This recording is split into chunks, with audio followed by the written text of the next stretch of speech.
nangyari na nakaraan. Nagkaroon ako ng kasalanan sa'yo, nagkaroon ka ng pagkukulang sa akin. Kung hindi rin dahil sa'yo, hindi ko makikilala si number 2 at si number 3. Ikaw may kasalanan ng lahat. O, nasisi pa si number 1. Tamang gaslight lang ah. Wow!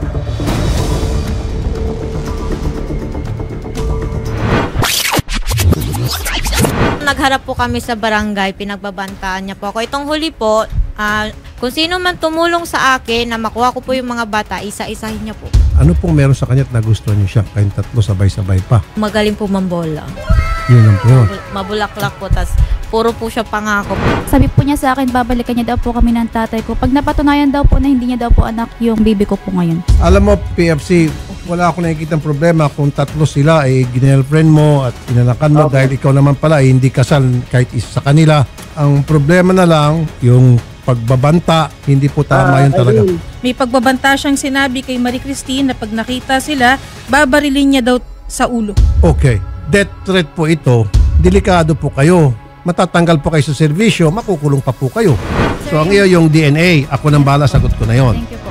PFC, Yes, sir. magpapa-DNA test. Kasama ka doon. Yes, sir. Schedule naman natin yon.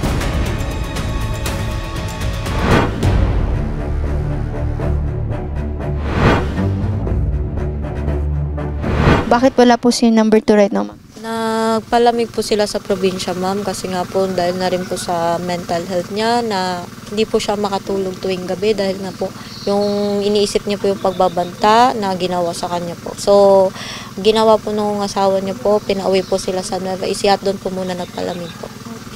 Paano ba kayo nagkakilala nito ni Sir Eduardo? Textmate po dati.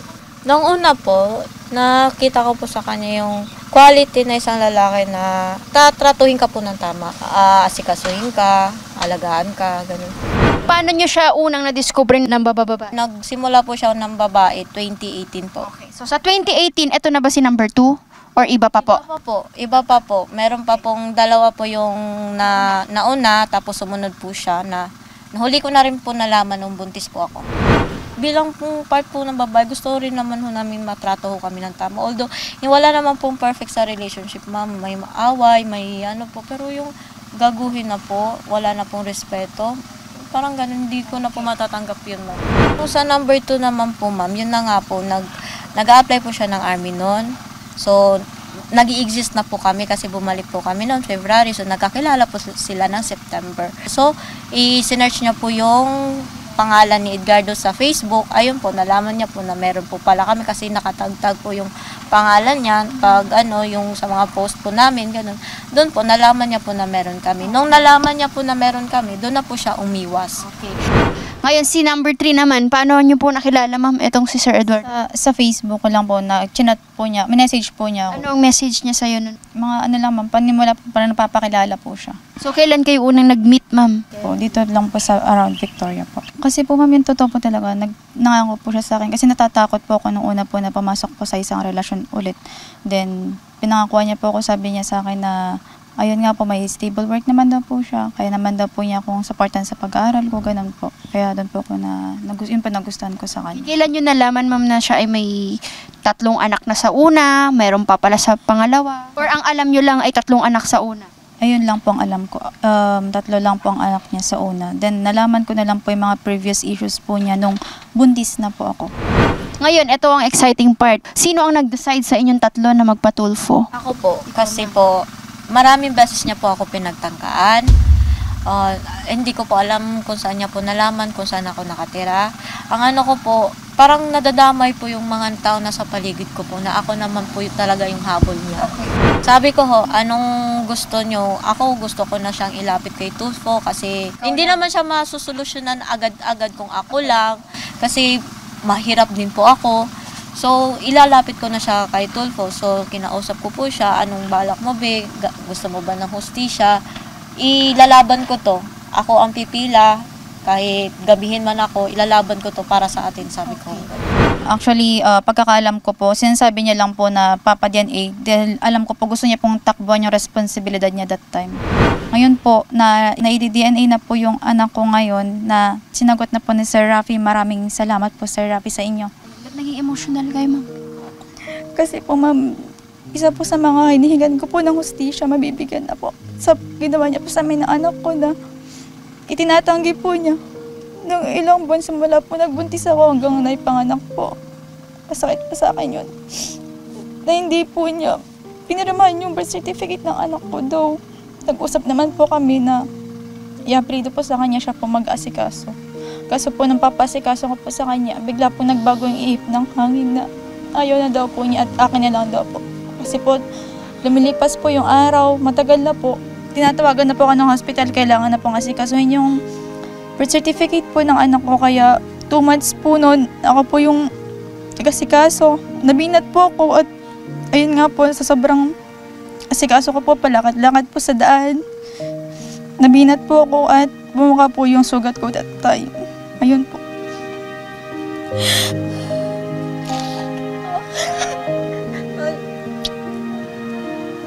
Hindi ko lang po mapigilan kasi ayaw ko po makita nila ang mga anak ko na mahina po ako. Kasi sasabihin nila nagpapawa. Nagpapawa po ako. Sa totoo lang po, ang ano po dito, mga bata po yung kawawa po talaga, ma'am. Sabihin na natin, oo, sige, mag-anak po siya ng marami. Basta yung pagiging ama, hindi lang naman po sa material na bagay. Yung presence po ng pagiging ama, ibigay niya po sa mga bata. Kasi po mga bata, wala pong kasalanan, ma'am. Nadadamay po sa kalokohan niya, kalokohan na rin po namin. Nadadamay po yung mga bata. At saka po, ang dami pong gustong maging ama. Maging ama na hindi nabibiyayaan po, pero sa kanya po parang ginagawa-gawa niya lang pong laro, yung ganun po. Last time, ma'am, gusto niyo makita yung mga anak ninyo. So, gagawa natin ng paraan kung paano ang gusto niyo, ma'am. Kayo naman ang masusunod. Si ma'am naman, DNA. Yun na naman muna, ma'am, no? Yes, ma'am, confident po ako na anak niya po talaga yun. Sa kanya po talaga yung...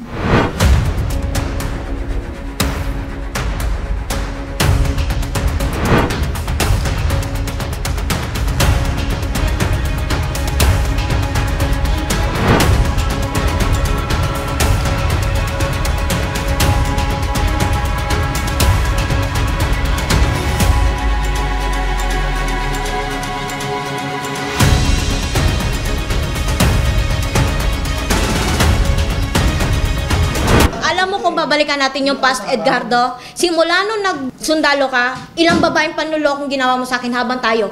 Pinatawad kita kay Maydilin, yung pangalawa, pinatawad kita anong ginawa mo. Di ba nakabuntis ka sa Negros? Na-trigger ang depression ko noon dahil kapapanganak ko ginamit mo ko. Pero nung nag-backread ako, ng pag-uusap ninyo nung nabuntis mo sa Negros, nag-uusap kayo habang buntis ako ng anak ako, ginamit mo ko kapapanganak ko, pero nagkikita kayo. Sige, simulan natin sa pinaka, Sinisira niya. Anong sinisira, Edgardo? Gusto mo balikan yung nakaraan? Ang gusto ko ngayon na. Yung ngayon lang. Ngayon ang gusto ko, makuha ko yung mga anak ko, magsustento ka ng maayos. Yun. Gusto mong kunin yung mga bata Kukunin yung mga anak ko, para yung pagkatapos na sustento. estudyante. Kung ayaw mo magsustento, bakit kaya mong ibigay yung full support sa mga bata? Bakit ka? Ha? Ako naghahanap pa lang ako. Uubusin ko yung ipon ko. May trabaho ka? Ha? Bakit? Ano akala mo sa akin? May trabaho ka? Wala pa akong trabaho dahil inaasikaso kita. Magtatrabaho ako habang meron to? Natrauma kasi yung mga bata sa ginawa niya. Ano po bang ginawa ni ma'am? Yung ninong ng anak namin, ma'am, nilandi niya. Wow! Sabi na natin, nakaraan ko na yan, naging nakaraan ko. Fling! Nakita ng anak ko yan. Oh, ang ganda ko. Asan ba ako eh? Tapos, Maris Racal? Ano bang nakalagay? I'll touch my body na lang? So, inaamin nyo na nagka-flirt kayo. Not just flirt. She's doing video call sex. Inamin ko! Pero sir, that time, nung may pina-flirt na siya, may babae ka na rin, na bago. Marami, meron. Marami. So, parang parehas lang din kayo. Tayo, Edgardo, huwag kang magmalinis dito. Kung ako meron, mas malala ka. Mas malala ka, Edgardo. May OFW ka, may VEN ka, mas may binuntis ka pa. Ang party list na masasandalan. Axia yes! Number 68 sa balota!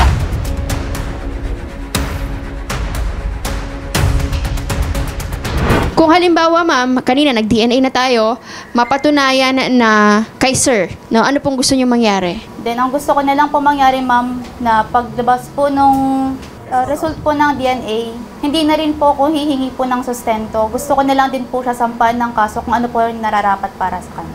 Okay. At kung lumabas naman na negative Sir, kayo naman, let's say lumabas na negative. Ang sa akin, wala naman problema kasi ginastosan ko naman na mula pagbubuntis niya and sa gusto pa niyang, di naman sa pag-ano nagpa-private siya sa pagbubuntis niya hanggang sa panganganak niya, ginastosan ko lahat. Ang sa akin lang, kung anak ko man yan, di sinabi ko naman sa kanya, may doubt lang ako, pero kung anak ko man yan, sabi ko, may karapatan din naman siguro ako sa bata.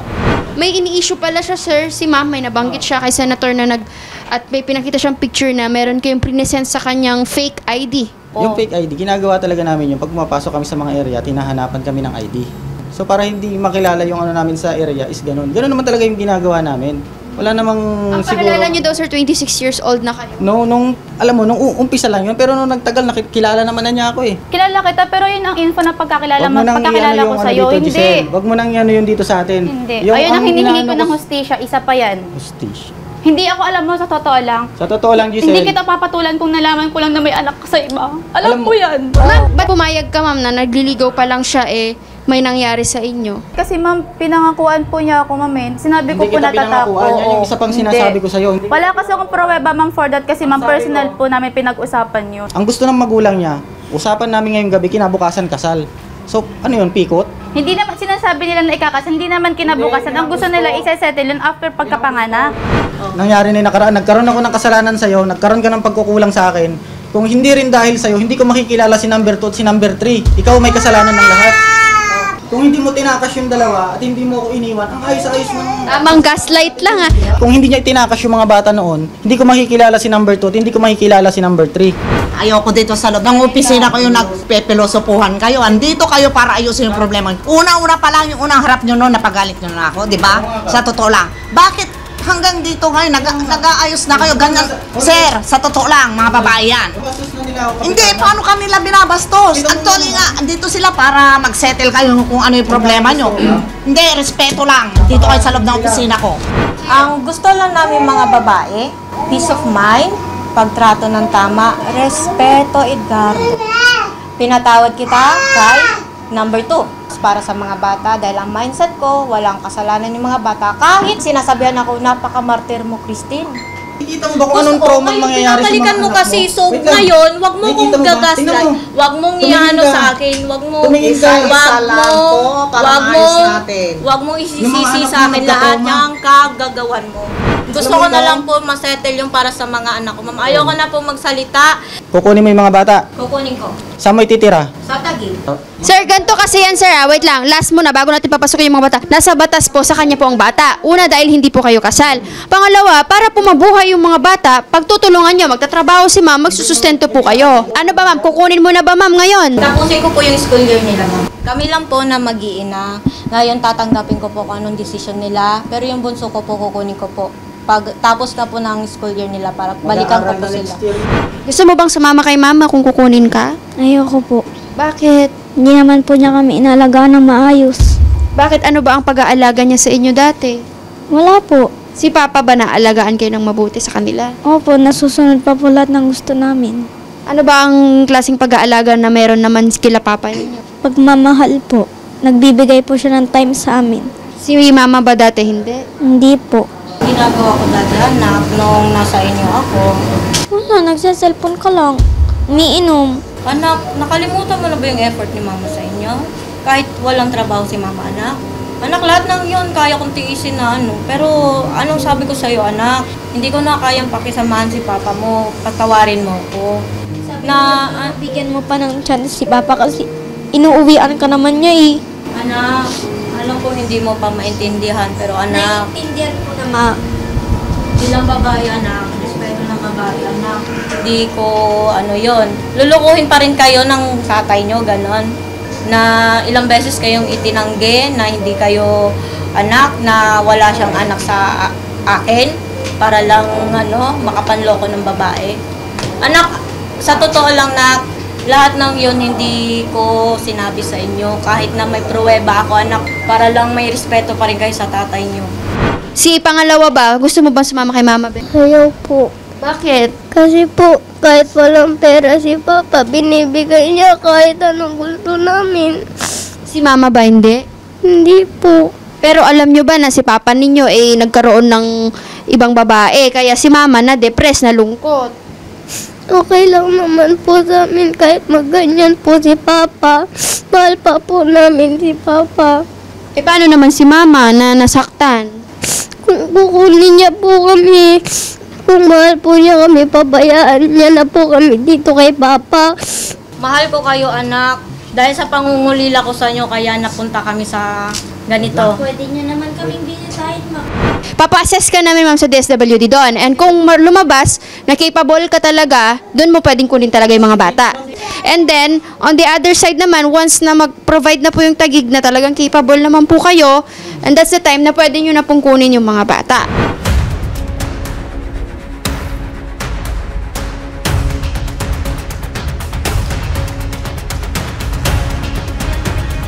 So, ayan, kanina ma'am, binigyan namin kayo ng time na makausap yung mga bata. So, for now, kanina, sabi ng mga bata, ayaw muna nilang sumama. Pero kausapin natin ulit si ate. Ate, sama ba kayo kay mama? Hindi po muna. Si ate? Hindi po muna kasi tatapusin po muna namin pag-aaral po namin. Hindi ako natawad sa kanila. Yung kukulang ko bilang ina sa kanila. Tapos sabi ko kung anong desisyon nila, irerespeto ko po. Yan lang po. Kayo naman sir, inaalaw nyo naman siya na mapuntahan, mahiram. Matagal ko nang inaalaw, nasa pakikiusap lang niya, yung pakikitungo lang sa akin na hihiramin mo yung mga bata. Walang problema diyan, hiramin mo. Pero sabihin mo sa akin in a nice way, wag wag yung parang inuutusan mo ako na kagaya dati na magano. No. So okay na kayo dun ma'am, no? So kukunin nyo yung mga bata siguro after ng school year, no? Malay natin, masuyo nyo pa po. Hindi naman po, kumbaga, ayaw rin naman nating puwersahin yung mga bata na kukunin, no? Pero again, makikita-kita pa naman tayo. Huwag yun naman sasabihin na parang gano'n na yung, lalo na pinakita nyo sa TV na yung diri-diri kayo. Minahal ninyo ako eh. Para naman kayo mga minahal ninyo ako. Di ba? Oo, ando na tayo, minahal kita. Naisip ko sa sarili ko, ba't nagawa ko pala sa kanya yun? Ba na hindi mo naman deserve? Ikaw din ma'am, ano ang say mo? Bakit daw nandidiri kayo sa kanya? Wala na po akong masasabi, pagkakamali ko po yun. Pumayag ang bawat isa na sa April 2025 ay kukunin ni Christine ang 3 anak. Tatapusin lang nila itong school year. May bibigyan ng visitation rights ang bawat isa monthly pagbisita sa mga bata. Tuwing bibisita si Christine ay 24 hours lang at kung ipapasyal niya at dapat ipaalam naman kung kinabukasan niya may babalik ito ay dapat pumayag din naman si Edward. Ang 3 girlfriend ni Edward, ang hinihiling ay ang kanilang safety. At yung pangatlo na si Giselle ay hinihiling na may pa-DNA ang anak nila para mapatunayan na anak ito ni Edward.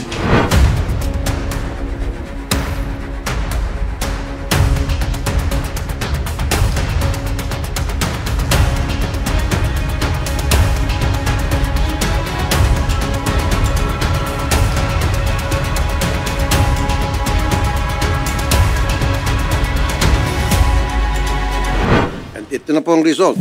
Alam niyo na po, pag DNA test, 99.9%. DNA. Oo, at saka tinatanggap po sa korte ito. Ma'am Giselle, kung ano pong resulta dito, yun po talaga yung totoo. Hindi po magsisinungaling itong. Sige, buksan natin. Okay, child, mother, okay. Okay. Oops, sandali lang. Ma'am, gaano ka sigurado na anak talaga ni PFC, yung bata? 100% po sir, confident po kung na anak po niya talaga. Dahil wala naman po kung itong... Sige. Ay. Ma'am, Yes, sir. sabi kasi ni PFC, one time lang daw kayo nagsiping. Huwag daw po siyang biguin sa kanilang first date po. Oo. Totoo ba yun? Parang one time lang? Opo sir. So sa tingin mo sa one time na yun, nabuo na agad yung baby? Opo sir, kasi wala naman po kung ibang ituturo sir, kung hindi siya lang po yung naka-enterprise po sa that. Good answer. So, wala ho kayong boyfriend, wala ho kayong ibang karelasyon other than him. Wala po sir. Maski na yung mga nakaraang linggo o buwan bago kayo nakita ni PFC. Yung ex nyo po, kailan po kayo huli ng ex nyo? Matagal na po yun sir. Ano pa po yun? Bali, 2022 pa po yun. Kailan po kayo nakita ni PFC? 2023 po. Okay, so 1 year ago kayo nag-break nung ex mo. Sige, okay. Buksan na natin. Ito na. 99.999999997%. Tuldok na lang. Kumbaga, imposible na hindi to tumama. Ma'am, yung anak mo ay hindi pwedeng isinungaling ni PFC dahil siya talagang tatay. Thank you po, sir. Tama po kayo, ma'am. Tama po kayo. Salamat po. Patunay po na siya lang po talaga ang inyong karelasyon noong mga panahon na kayo po ay nabuntis. Bibigyan po namin kayo ng kopya nito at ito po pwede niyo pong gamitin sa korte kung kailanganin po ninyong mag-file ng kaso, whatever, matibay po na ebidensya ito, madam. Ako, sir, thank you po. At tatawagan din po namin si PFC, bibigyan po namin ng kopya si PFC nito. Sir, ano po pwede pong gawin hakbang para sa kanya?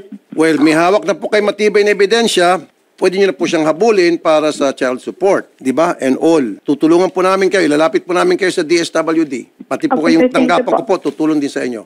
Ang importante, ma'am, napatunayan na talagang anak ni PFC yung anak mo. Good luck po, ma'am. At kung ano po may tulong namin, meron po ba kayong may tulong sa iyo ngayon? Ay, sir, ang gusto ko po ngayon, matulungan niyo po sana kung paano po ginawa niya po sa amin ng anak ko sa paglabas ng hospital. Hindi po siya bigay ng sustento hanggang ngayon po na mag-itis ng taon. Kakausapin po kayo ng mga lawyers namin para mabigyan po kayo ng guidance. Of course, at tulong din po ng DSWD para malaman natin kung ano yung mga narapat na aksyon ang iyong gagawin. Apo, sir. Salamat. Salamat po, ma'am. Magandang hapon po.